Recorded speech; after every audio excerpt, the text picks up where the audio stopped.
Get this. People were building mind-blowing stone structures thousands of years before the first stone was even laid for Egypt's famous pyramids. We're talking about a massive temple complex, erected a staggering 6,000 years before even Stonehenge was a thing. Imagine a stone tower, nearly 30 feet high, shooting up into the sky 11,000 years ago, and its true purpose still has experts guessing. And picture this. Ancient Peruvians were constructing monumental plazas when early pharaohs were just beginning to rise to power. Some communities even had people entering their homes through the roof and burying their loved ones right under their beds, way back in time. Number 6. The sunken plaza in Peru. That's older than you think. Way down in South America, in the Casma Valley of Peru, lies a place that really makes you rethink when big-time building projects got started. It's called Sechin Bajo, and it's home to what archaeologists have identified as one of the oldest, if not the oldest, monumental structure in the Americas found so far. We're talking about a special sunken circular plaza, a kind of ceremonial courtyard dug into the earth that has been dated to around 3,500 BCE. That's over 5,500 years ago. Put that into perspective, this plaza was already ancient when the famous city of Troy from Greek legends was just getting started. Casma Valley itself is a pretty arid place, a coastal desert region, but it's cut through by rivers flowing from the Andes Mountains to the Pacific Ocean. These rivers created fertile strips of land, oases in the desert, where people could farm. And it was in this environment that the people of Sechin Bajo decided to build something big. The discovery of the plaza's age was a big deal. Archaeologists, a team of German and Peruvian researchers including Peter Fuchs and Renate Patschke, made these significant findings public around 2008. They used radiocarbon dating on organic materials found within the construction layers of the plaza to get these early dates. So what did this super old plaza look like? It was about 10 to 12 meters across, roughly 33 to 39 feet, and it was sunk down into the ground. The walls were built with a combination of field stones, rocks gathered from the surrounding area, and adobe bricks.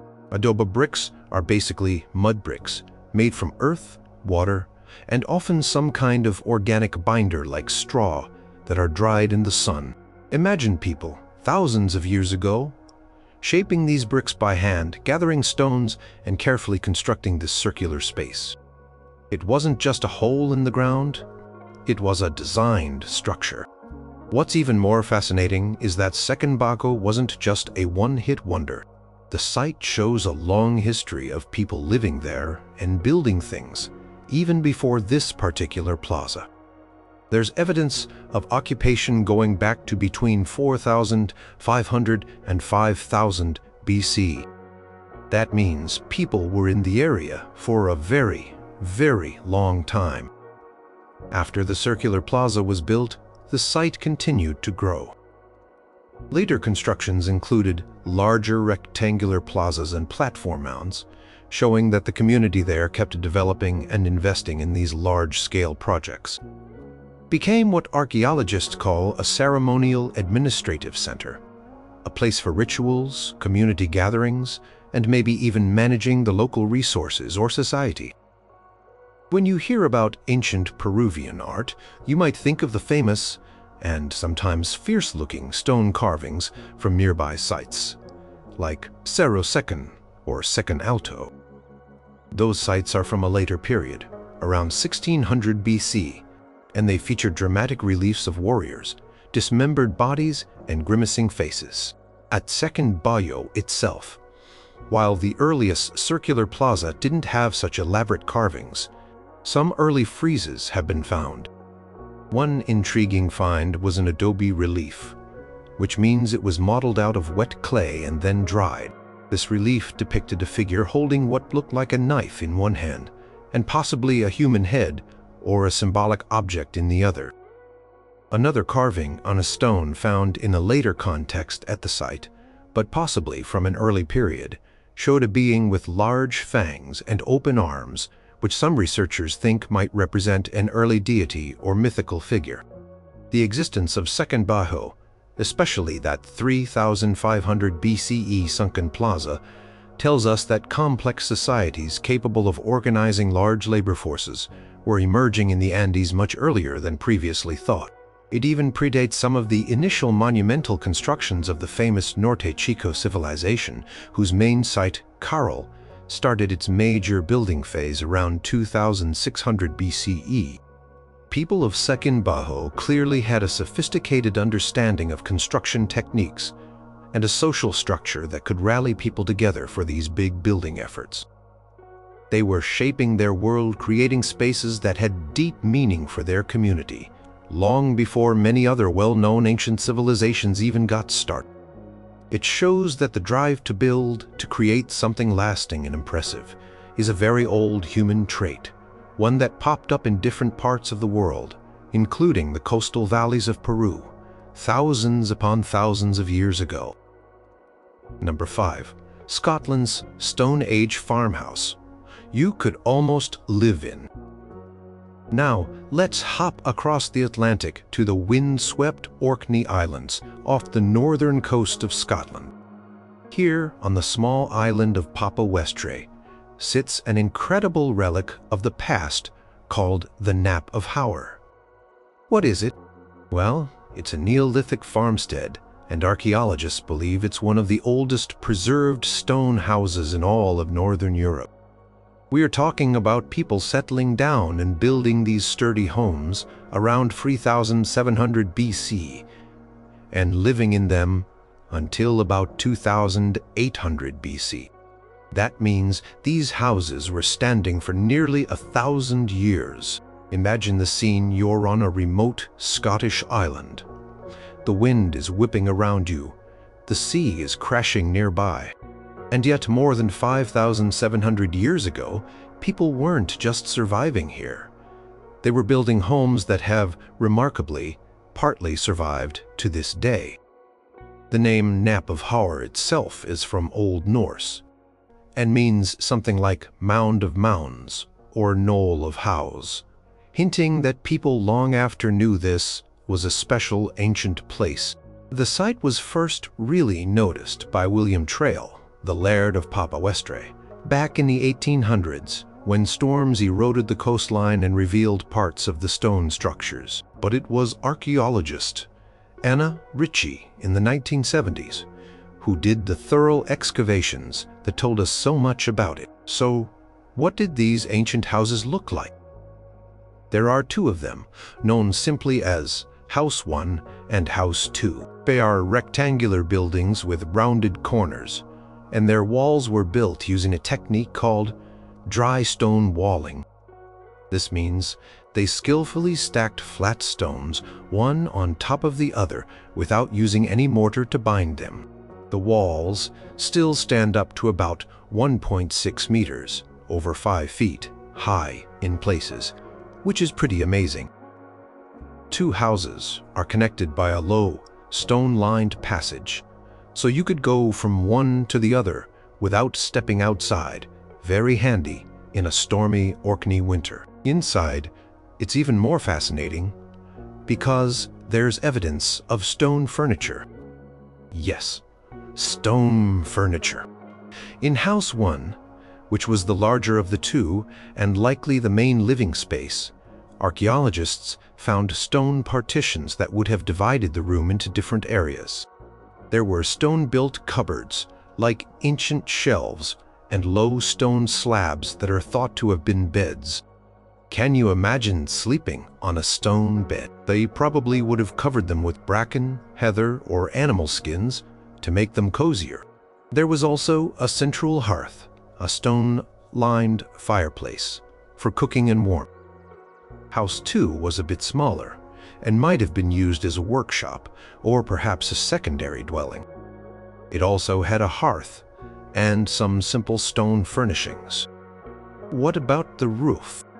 Well, the roofs are long gone, but based on other Neolithic sites in Orkney and what would have been available, It's thought they were probably made from materials like turf, thatched heather, or perhaps driftwood, which would have washed up on the shore.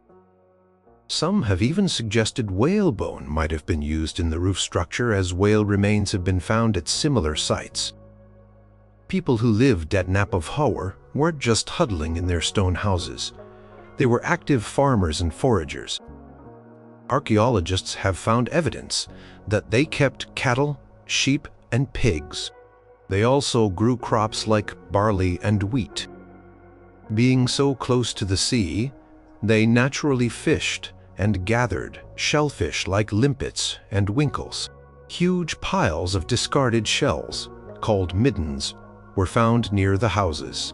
These middens are like ancient garbage dumps, and they are treasure troves for archaeologists because they preserve evidence of what people ate and the tools they used. Among the artifacts discovered at Knap of Howar were pieces of pottery called unstoneware. This is a type of decorated Neolithic pottery with a distinctive style, usually a round-bottomed bowl with a band of incised patterns below the rim. They also found finely made flint and stone tools like knives and scrapers, as well as tools made from bone and whalebone. These finds paint a picture of a self-sufficient community, skilled in various crafts, making the most of the resources their island environment offered.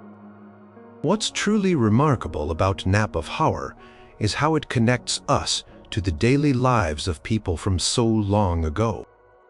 These weren't grand temples or mysterious monuments, though they are monumental in their own way for that time. These were homes, places where families lived, cooked, worked, and slept. The incredible preservation, partly thanks to being covered by sand dunes for centuries, allows us to step back in time and imagine life in a Stone Age farming community on the edge of the Atlantic, thousands of years before the pyramids were even a blueprint. Number 4. France's giant stone tomb that hides a dozen chambers.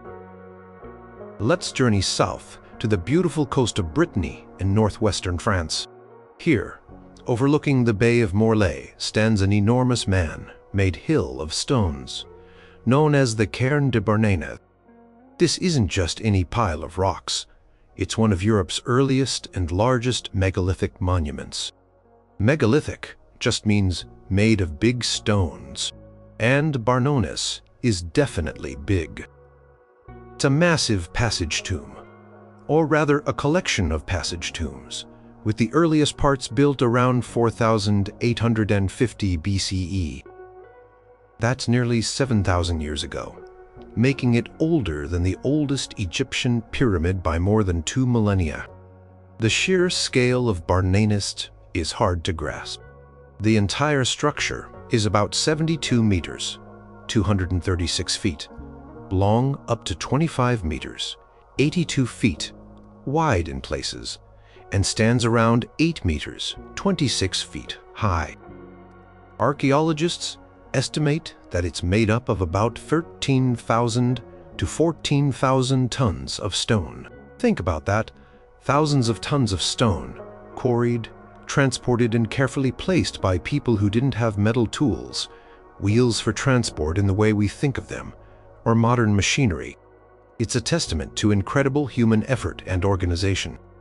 The story of Barnénes construction is actually in 2 main parts, or phases. The first phase, which is the oldest, dates to that incredible 4,850 BCE mark. During this time, people built what's known as cairn. 1.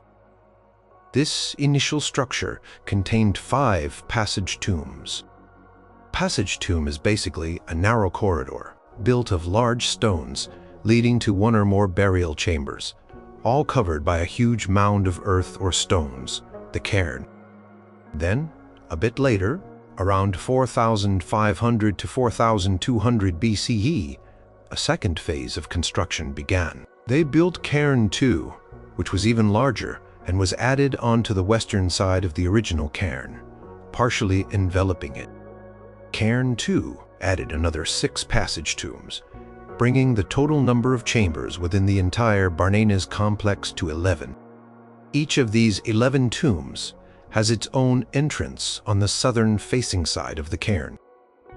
Passages themselves are typically narrow and low, built with upright stone slabs, orthostats, for walls, and large, flat slabs, capstones, for the roof. These passages lead into small, usually circular, or polygonal chambers. The chambers are quite special because many of them feature corbelled roofs. This is a clever building technique where each layer of stones in the wall projects slightly inwards over the layer below it, gradually closing the gap until the roof can be capped with a single stone or a few small ones.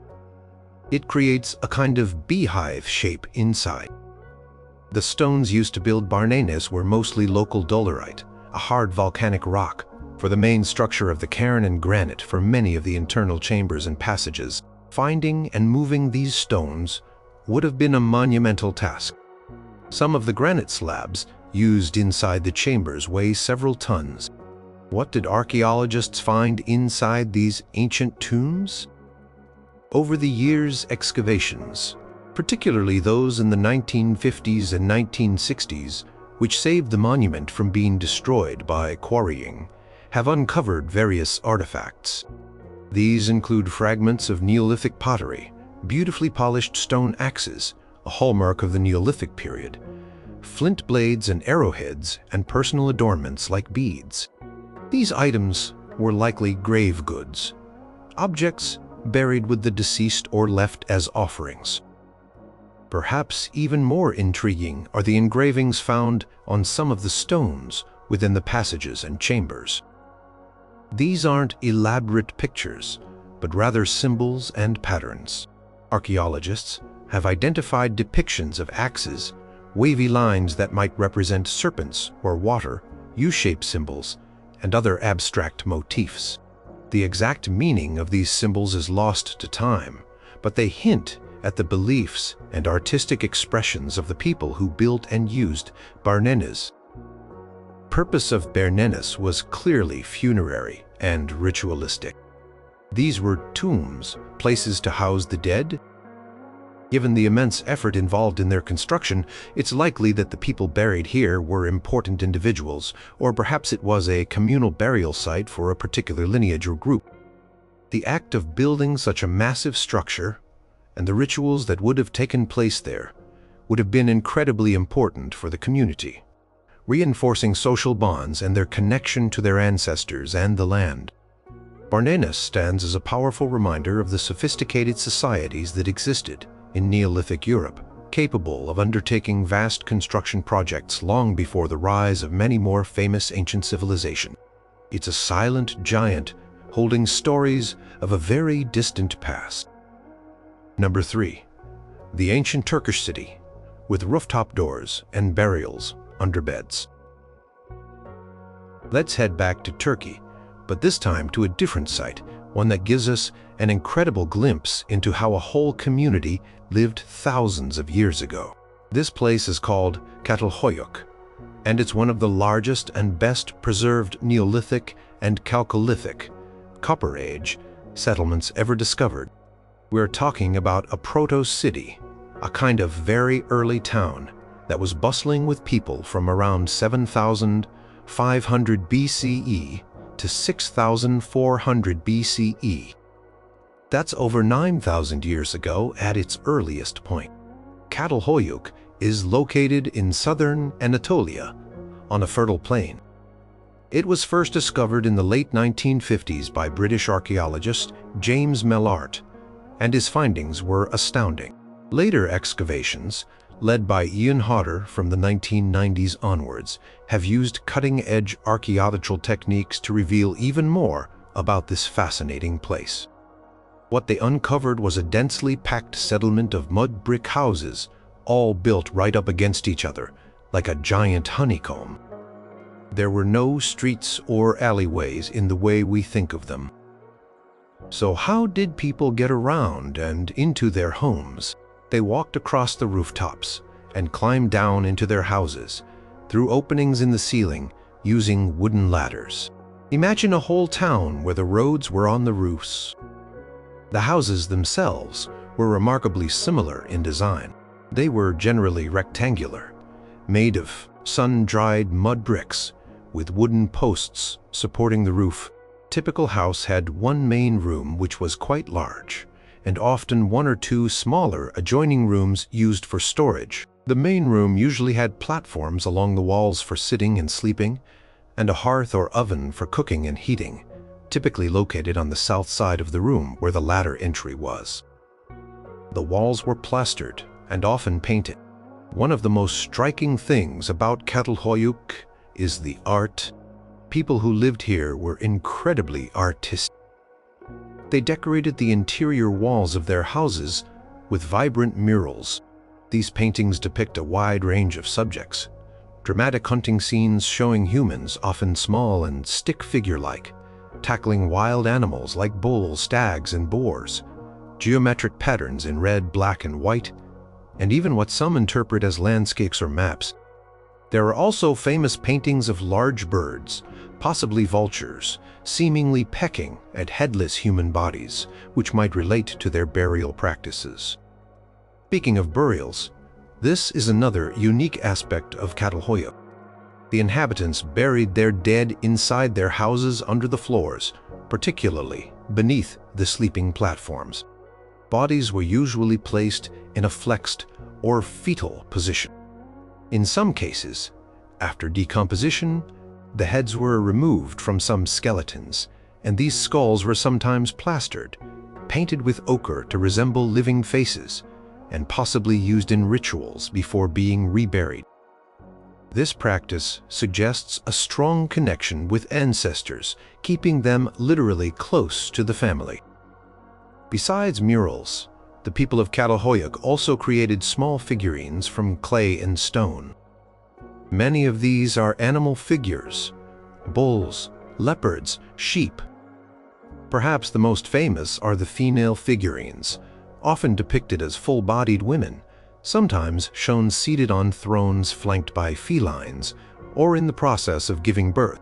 These have often been interpreted as mother goddess, figures possibly representing fertility or aspects of life and nature. Though archaeologists today are cautious about such direct interpretations, what was life like for the thousands of people? Estimates range from 3,500 to 8,000 inhabitants at its peak who lived in this bustling community. They were primarily farmers, growing crops like wheat, barley, and peas. They also herded domesticated animals such as sheep and goats, and possibly cattle, though hunting wild animals still played a role in their diet. Çatalhöyük was also a center for crafting. They made pottery, wove textiles, though these barely survive, and were particularly skilled at working with obsidian. Obsidian is a volcanic glass that can be knapped to create incredibly sharp tools, like knives, arrowheads, and scrapers. The obsidian used at Çatalhöyük was sourced from Cappadocia, a region some distance away, indicating they were part of trade networks. What's also interesting is that for a settlement of its size and complexity, there's very little evidence of a strong social hierarchy, like rulers or a priestly class, in the earlier phases. Houses are generally similar in size and layout, and there are no obvious palaces or grand temples that stand out from the rest. This has led some researchers to suggest that Çatalhöyük might have been a relatively egalitarian society, at least for a significant period of its existence. It was a place of incredible innovation and cultural richness, where art, ritual, and daily life were deeply intertwined, all happening thousands of years before the great cities of Mesopotamia or Egypt rose to prominence. It truly offers a window into a world very different from our own, yet filled with people who, like us, built homes, created art, and remembered their dead. Number 2. The mysterious 11,000-year-old tower. No one can fully explain. Let's travel to the ancient city of Jericho, located in the Jordan Valley in Palestine. Jericho is famous for many reasons, including its biblical connections. But long before those stories, it was already an ancient place.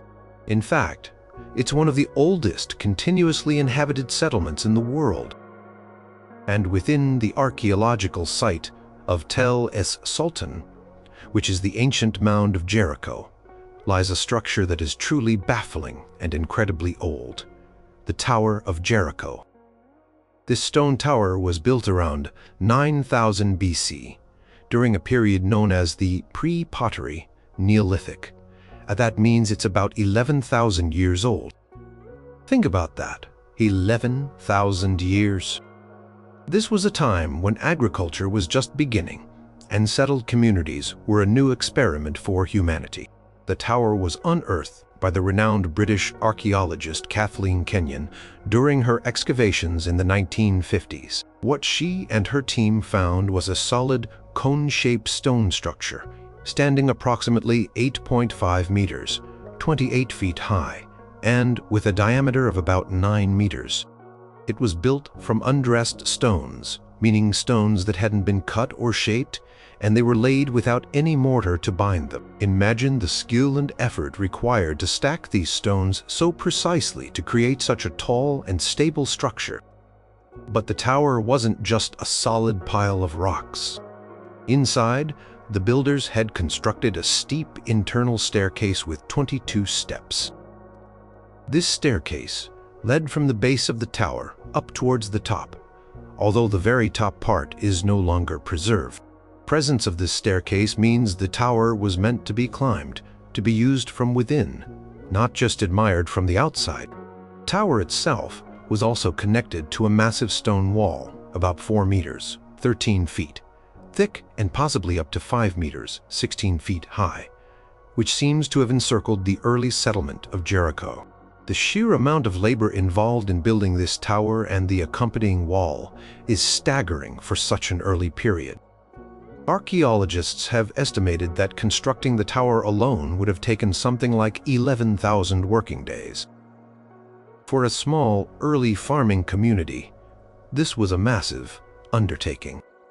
It implies a level of social organization and communal effort that many hadn't previously associated with societies this ancient.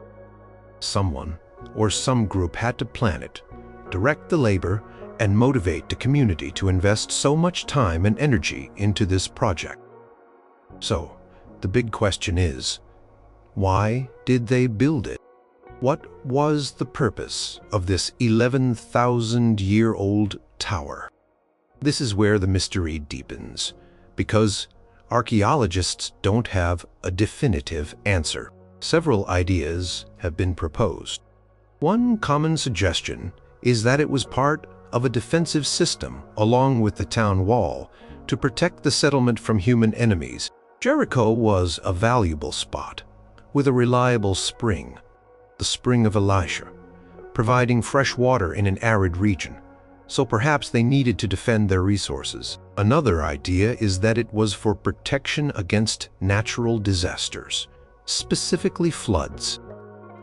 The settlement was located near the Wadi, a seasonal riverbed which could have flash flooded. Tower and wall might have offered some defense against rising waters. Then there are more symbolic interpretations. Some researchers, like Rand Barkai and Roy Liran from Tel Aviv University, have suggested an astronomical or ritualistic purpose. They noted that on the summer solstice, the longest day of the year, the shadow of a nearby mountain, Mount Koldru, first hits the tower and then spreads to cover the entire village. They proposed that the tower might have been built to mark this event, perhaps as a symbol of power, a connection to the cosmos, or as part of a calendar system linked to their agricultural life. It could have been a way for early leaders to demonstrate their ability to understand and perhaps even control the natural world.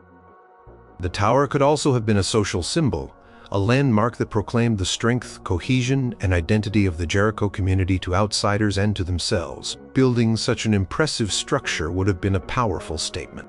Adding to the intrigue, some human remains, including skulls, were found buried in and around the base of the tower, suggesting it might have had some funerary or ancestral significance as well. Whatever its exact purpose, or perhaps it served multiple purposes, the Tower of Jericho stands as a powerful piece of evidence for early human ingenuity and social complexity. It challenges our ideas about what hunter-gatherers transitioning to farming were capable of. They weren't just focused on survival. They were already thinking big, building monumental structures that would have dominated their landscape and even 11,000 years later continue to fill us with wonder and questions. It's a silent sentinel from a time when the world was vastly different, a testament to a community that decided to build something extraordinary. Number 1. The world's oldest temple that changes everything we knew about ancient humans. And now for the structure that has truly shaken up our understanding of the ancient past. We go to southeastern Turkey, to a place called Göbekli Tepe. The name means potbelly hill in Turkish, and for a long time it was just that, a rounded hill in the landscape. But beneath its surface lay something astonishing, what many archaeologists believe to be the world's oldest known megalithic structure, possibly the oldest temple complex ever discovered. The main phase of construction at Göbekli Tepe dates back to an incredible 9,600 to 8,200 BCE. That's roughly 11,600 to 10,200 years ago. To put this in perspective, Göbekli Tepe was built thousands of years before pottery was invented in the region, thousands of years before writing, and a mind-boggling 6,000 years before Stonehenge or the earliest Egyptian pyramids. The site was first noted in surveys in the 1960s, but its true significance wasn't realized until German archaeologist Klaus Schmidt began excavations there in 1994. What Schmidt and his team uncovered has been nothing short of revolutionary. Göbekli Tepe consists of multiple circular and oval-shaped enclosures. The most striking features of these enclosures are the massive T-shaped pillars made of limestone, arranged in ring-like formations. These pillars are truly monumental. Many of them are between 3 to 6 meters, 10 to 20 feet, tall, and can weigh up to 20 tons each. Imagine quarrying, transporting, and erecting these colossal stones with nothing but the most basic Stone Age tools. And these aren't just plain stone pillars. Many of them are intricately carved with stunning reliefs of animals. We see foxes, snakes, wild boars, gazelles, cranes, lions, vultures, and scorpions. There are also abstract symbols, and fascinatingly, some pillars are carved to represent stylized human figures. These human pillars have low-relief arms carved along their sides with hands meeting at the front, often pointing towards a loincloth-like carving. The T-shape itself is thought to represent a human form, with the horizontal top bar being the head. The enclosures typically feature 2 larger central T-pillars, surrounded by smaller ones embedded in stone walls. One of the most groundbreaking aspects of Göbekli Tepe is who built it. The evidence strongly suggests that these monumental structures were created by hunter-gatherer societies. For a long time, the prevailing theory was that complex monumental architecture and organized religion only emerged after humans settled down, developed agriculture, and formed hierarchical societies. Göbekli Tepe flips this idea on its head. Here we have hunter-gatherers, people who lived by hunting wild animals and gathering wild plants, coming together to build something on an unprecedented scale. There's very little evidence of permanent settlement or domesticated plants and animals directly at the site during its main construction phase. This suggests that Göbekli Tepe might have been a regional gathering place, a ritual or ceremonial center where different hunter-gatherer groups came together for shared activities. The level of planning and organization required to build Göbekli Tepe is immense. The limestone for the pillars was quarried from nearby stone beds, sometimes up to 1 kilometer away. Archaeologists have found unfinished pillars still in the quarry, giving clues about how they were shaped using flint tools. Moving these multi-ton monoliths and setting them upright would have required a large coordinated workforce. This implies some form of social structure capable of organizing such labor, and a shared belief system powerful enough to motivate people to undertake such a difficult task. What was the purpose of Göbekli Tepe? Carl Schmidt himself famously referred to it as a cathedral on a hill, a sacred site for ritual and worship. The animal carvings are not random. They likely held deep symbolic meaning for these ancient people, perhaps representing spirits, totem animals, or characters from their myths and cosmology. Presence of vultures in the carvings alongside depictions of headless human figures found on some smaller stone plaques has led to speculation about their funerary practices. Perhaps, similar to what was suggested for Çatalhöyük much later, bodies were exposed to be excarnated, defleshed, by vultures before burial. Another incredible discovery at Göbekli Tepe is that the site wasn't just abandoned and left to decay. Around 8000 BC, the entire complex appears to have been deliberately and carefully backfilled with earth, stone debris, and animal bones. It was intentionally buried. Why would people go to the enormous effort of burying their sacred site? This is one of Göbekli Tepe's biggest mysteries. Was it to protect it? Was it a ritual act marking the end of an era, or a change in beliefs? We don't know for sure. The tools found at Göbekli Tepe are overwhelmingly made of flint, scrapers, points, and blades. There's no pottery from the earliest layers, placing it firmly in the pre-pottery Neolithic period. The sheer number of animal bones found mostly from wild species like gazelle, wild ass, and wild boar confirms the hunter-gatherer lifestyle of its builders. Göbekli Tepe has fundamentally changed our understanding of a crucial period in human history, the transition from foraging to farming. It suggests that the Neolithic revolution might have been a more complex process than previously thought. Perhaps the need to organize large groups of people to build and maintain such ceremonial centers like Göbekli Tepe actually spurred on the development of settled life and agriculture as a way to feed the workers and support these large-scale communal efforts.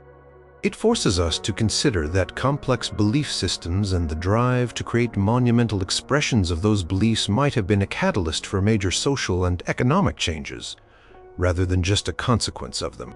Göbekli Tepe is a profound message from our distant ancestors, reminding us that human creativity, spirituality, and the ability to achieve incredible feats are far older than we ever imagined.